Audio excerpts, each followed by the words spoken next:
आणि या सगळ्याचे अपडेट्स आपण जाणून घेणार आहोत। आता पाहूयात महत्त्वाच्या 50 घडामोडींचा सुपरफास्ट आढावा।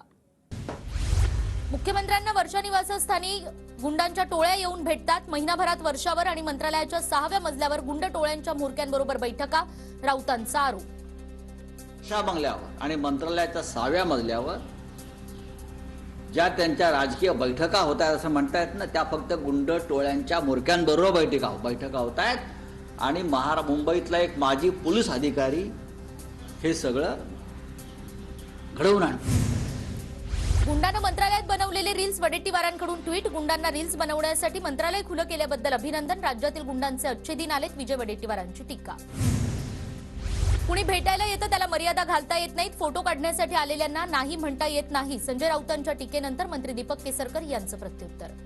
आपल्याला कोण भेटायला येतं ह्याच्यावर मर्यादा सार्वजनिक जीवनामध्ये घालतात येत नाही। जर एखाद्या चार्जेस असतील आणि तो गुन्हेगार असेल तर पोलीसच त्याला थांबवत असतात, कारण ही यंत्रणा फक्त पोलीस डिपार्टमेंटकडे असते।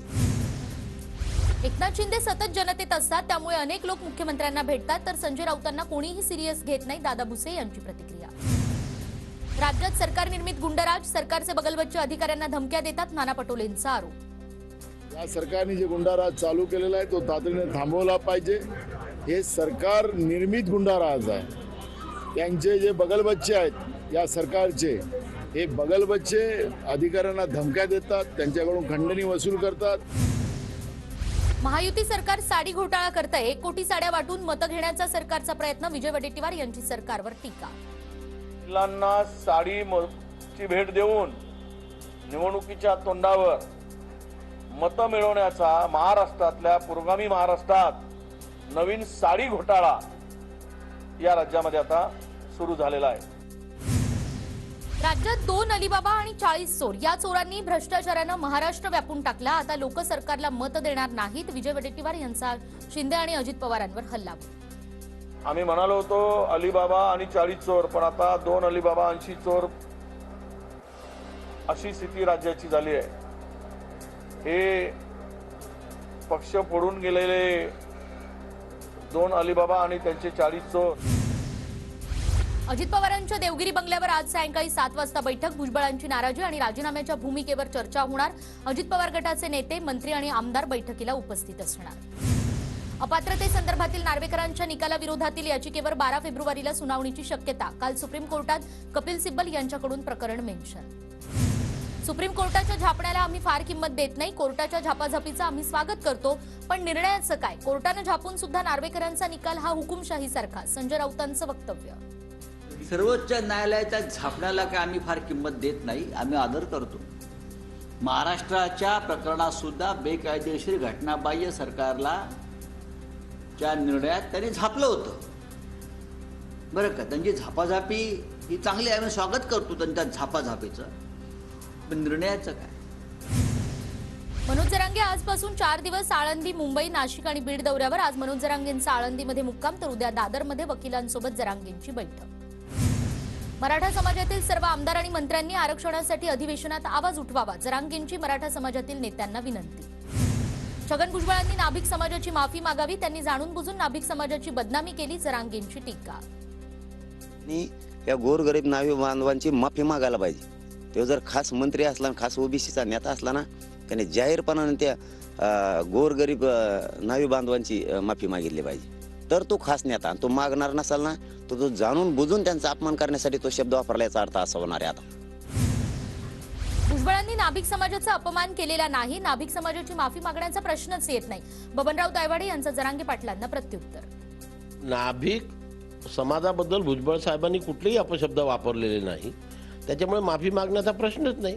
काय जरांगेंनी मला सांगण्या अगोदर ग्रामपंचायत लढवावी, मी मुंबई महापालिकेमध्ये महापौर होतो, जरांगेंनी मला सांगू नये, भुजबळांचं जरांगेंना उत्तर। ओबीसी आरक्षणावर आक्रमण होतंय, ओबीसी आरक्षण वाचवण्याचा आमचा प्रयत्न, छगन भुजबळांचं वक्तव्य। आम्ही लोकसभेच्या 48 जागा लढवणार, प्रकाश आंबेडकर आमच्यासोबत आल्यास जास्त जागा मिळतील, भुजबळांच्या भेटीनंतर प्रकाश शेंडगेंची प्रतिक्रिया। भगववादळ दिल्लीच्या तख्तावर आदळणार, तर महाराष्ट्र देशाची दिशा ठरवणार, संतांच्या भूमिकेत गद्दारीला थारा नसतो, उद्धव ठाकरे यांचा घणाघात। शरद पवार झुकत नाहीत म्हणून काहींना ते नकोत, पवार हो म्हणत नाहीत म्हणून काहींना त्यांचा त्रास होतो, जयंत पाटलांचा अजित पवार गटावर निशाणा। आज शरद पवार साहेब का नको आहेत, तर ते झुकत नाहीत म्हणून नको. शरद पवार साहेबांचा त्रास का होतो, तर ते हो म्हणत नाहीत म्हणून होतो. शरद पवार साहेबांची अडचण तुम्हाला का होते, तर ते तुमच्या म्हणण्याप्रमाणे वागत नाहीत म्हणून होते. काही लोकांसाठी राष्ट्रवादीनं मंत्रिपद रिक्त ठेवलीत, मंत्री दीपक केसरकर यांचं सूचक वक्तव्य. बाळा नांदगावकर यांच्याकडून राज ठाकरेंना बाबरी मशिदीची वीट भेट. बाळा नांदगावकरांनी बाबरी मशिदीची वीट शिवतीर्थावर आणली. पियुष गोयल मुंबईतून लोकसभा निवडणूक लढणार असल्याची चर्चा, तर मुंबईतल्या 6 लोकसभा मतदारसंघावर भाजपच्या केंद्रीय नेतृत्वाचं विशेष लक्ष, सूत्रांची माहिती. छत्रपती संभाजीनगरमधील अजित पवार गटाचे नेते दत्ता गोरडेंचा ठाकरे गटात प्रवेश. मातोश्रीवर उद्धव ठाकरेंच्या हस्ते बांधलं शिवबंधन. मालेगावचा मिनी पाकिस्तान उल्लेख केल्यानं नितेश राणेंना नोटीस. माजी आमदार आसिफ शेख, समाजवादीच्या नेत्या शाने हिंद यांच्याकडून नोटीस.